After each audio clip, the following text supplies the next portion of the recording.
Torah is a call to consciousness.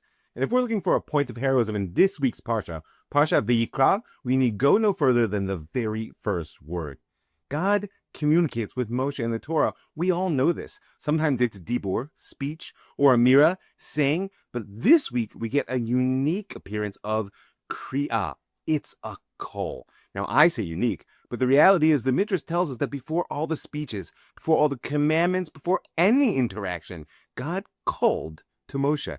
And it's a language of chibah, says the Midrash, a language of intimacy and love.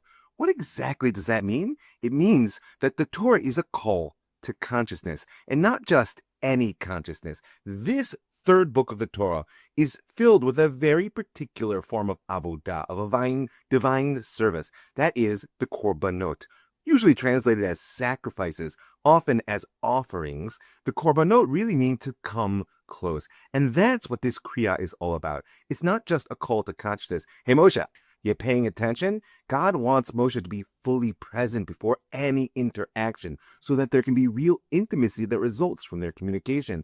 And that's what korbanot are all about. Now, in case you're wondering what that has to do with you and I, seeing as the temple still hasn't been rebuilt, let it be soon, let it be now. And even if it does, you may be a little bit wishy-washy on whether slaughtering goats in the middle of Jerusalem is a good idea. You need to understand the essence of the korbanot and what it can teach us about our relationship with Torah. God is calling us to consciousness, to a very intimate interaction with the Torah itself. The Torah is meant to be ezer kenegdo. It's supposed to be a help that stands against. The very things that disturb us, the ways in which we're challenged by the text and its ideas, are those most important aspects of Torah which are calling us to deeper consciousness.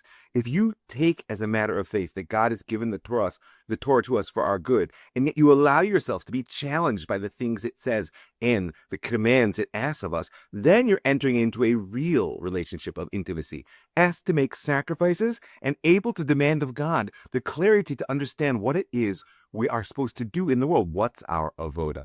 That's the heroic call, the kri'ah, the call to consciousness that comes right at the beginning of Vayikra, the third book of the Torah.